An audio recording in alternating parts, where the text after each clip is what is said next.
Hi everyone! Today we're talking about how you can benefit from learning and understanding more about your interaction style as per Linda Beren's theory, especially when it comes to workplace interactions and your style of working. However, these things can also be applied to a certain extent in personal relationships as well.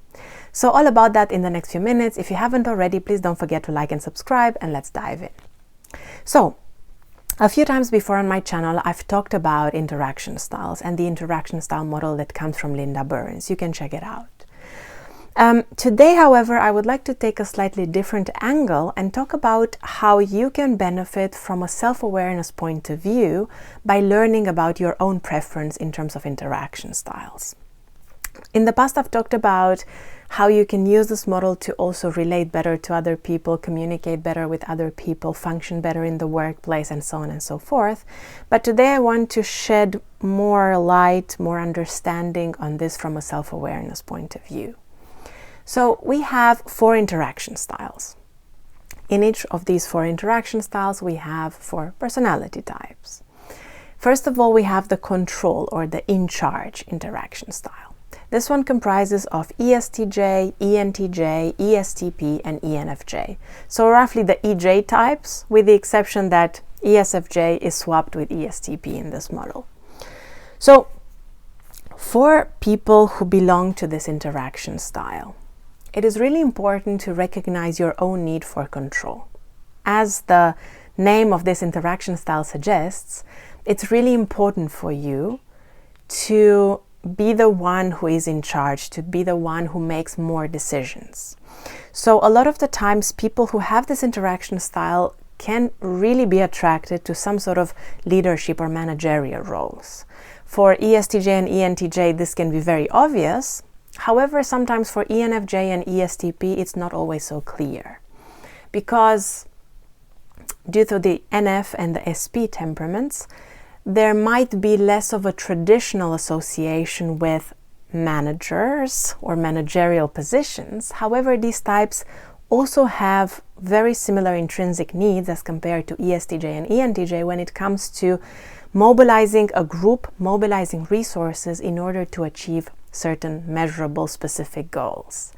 And maybe ESTPs and ENFJs might not necessarily want in every situation or in every case to go for top management roles, executive roles, and so on, but rather maybe to be a team leader in an organization, or to have their own business and lead a small team, or to be a project manager in some sort of situation. For ENFJs, I've also often seen it as leading HR departments or working in schools and leading teachers or something along those lines, or having their own NGOs and leading their own teams in a more, let's say, in a different environment. Okay, so really for these 4 types, it's important to connect internally with the need for external structure, with the need for external control, and with a very high sense of autonomy.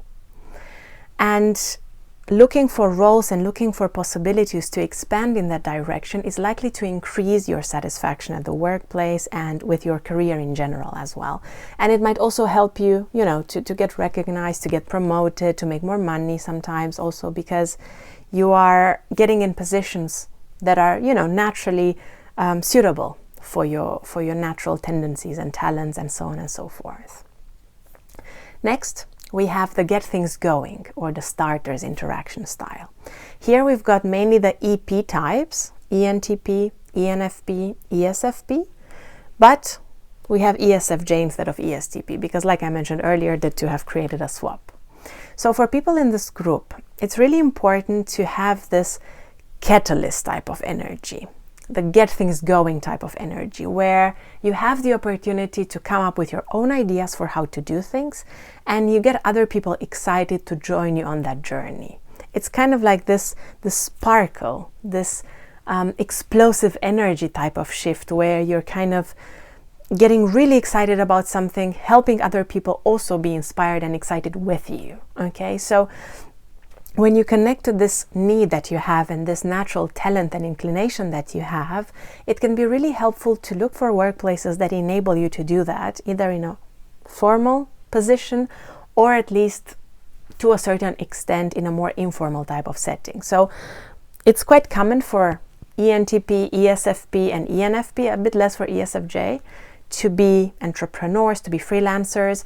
But really, I've seen a lot of people from this interaction style who become freelancers, but they work independently and they're not very happy with this. And they're suffering because they're missing that connection with other people and the collaboration and the teamwork and the brainstorming and the belonging to a group. So if you want to do things your own way, it's very likely that you will feel better in an environment where maybe you have your own startup, your own NGO, your own organization, and you can create a team of people to constantly collaborate with. Another possibility could be, for example, to be a facilitator, a trainer in an organization where you constantly get to interact with groups of people, facilitate conversations, facilitate an exchange of ideas, an exchange of perspectives, and encourage other people to also pitch in. Because your style, even though you might also kind of find yourself in positions of leadership or management sometimes, your style is different as compared to the in-charge one. So you might not really enjoy a more formal, structured type of leadership role. You might be better suited and more comfortable with a position where you have a more equal relationship with the people around you. Even if you're their formal leader, you might have a pretty different leadership style and feel quite not comfortable, uncomfortable with more formal traditional leadership roles. But anyway, what's really important for you is communication and collaboration with other people, brainstorming and exchanging ideas, and even doing a lot of informal activities together. I've seen a lot of people in this style really appreciate it and need this when it comes to the people they work with. Next, we've got the chart the course or the finisher interaction style, where we've got INTJ, INFJ, ISTJ, and ISTP. So roughly the IJs, but again, ISTP and ISFJ have done a swap. So what's really specific for this style is a preference for independent work because of the introversion, and also a desire to take things to completion, to focus on follow-through, to focus on kind of checking things off the list and making sure that you're moving in the desired direction and finishing what you're starting.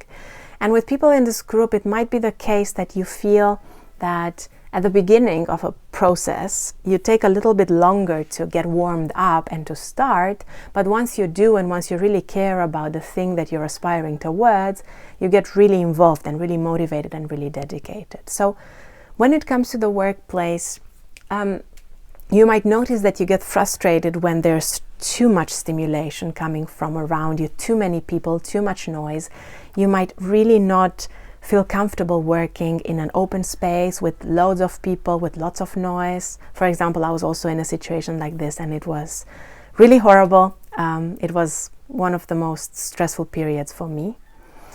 So maybe creating a space where you have more quiet space, more reflection space, where you can really concentrate on getting the things done that you want to get done, and where you can focus on the things that you consider to be important when it comes to that follow-through, when it comes to that finishing of tasks and projects and activities and ideals as well.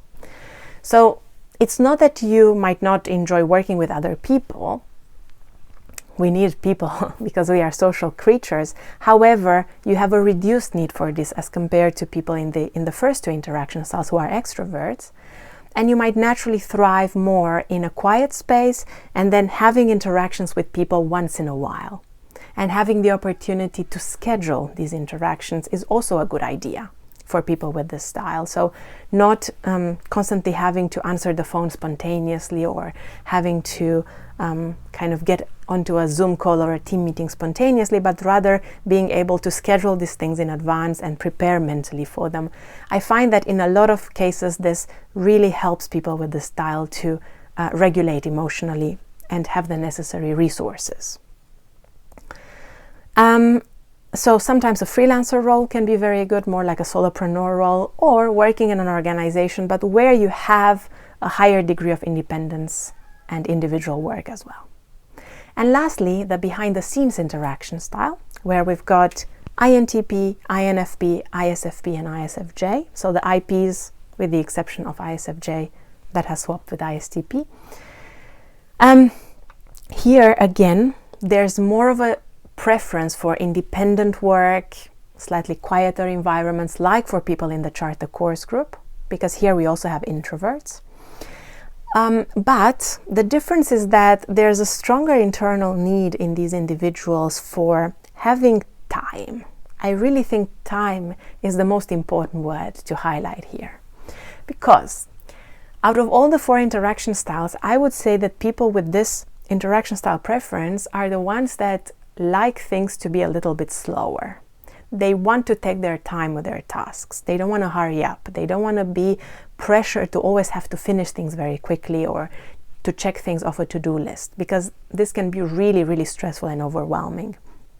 And that's because maybe people in this group can be considered to be the biggest perfectionists out of all of the types, in the sense that they really like to spend time analyzing and understanding something and practicing more, even if they make mistakes along the way, in order to get used to it. And a lot of the times, if these people work in companies, in industries, in teams where there's a lot of like fast-paced projects and environments, and there's a lot of pressure from managers and customers to be very fast with what they do, this makes them feel like they have to sacrifice their the quality of their work in favor of some sort of like speedy process, okay, or quantity sometimes. So generally speaking, this might be something to keep in mind if you have this interaction style, to maybe find a role or find an organization where your patience and your attention to detail and your perfectionism and your kind of ability to keep practicing until you get really good at something, where this is rewarded and it's seen and it's appreciated rather than discounted or seen as not important, not good enough. Okay, so these are my thoughts on some of the most important patterns or internal needs that people from the 4 interaction styles have and how this can look like in the workplace. I hope this video was helpful to you. I also just want to remind you guys that I offer self-awareness coaching sessions where I support millennials predominantly in connecting with themselves, finding out more about their personality, their values, their vision for the future, and creating that in their lives. So if this sounds interesting to you, feel free to check out the link in the description below. It will take you to my website and you can learn a little bit more about what I do. Thank you so much again for being with me. Thank you very much for watching this video, and see you next time with another video on typology.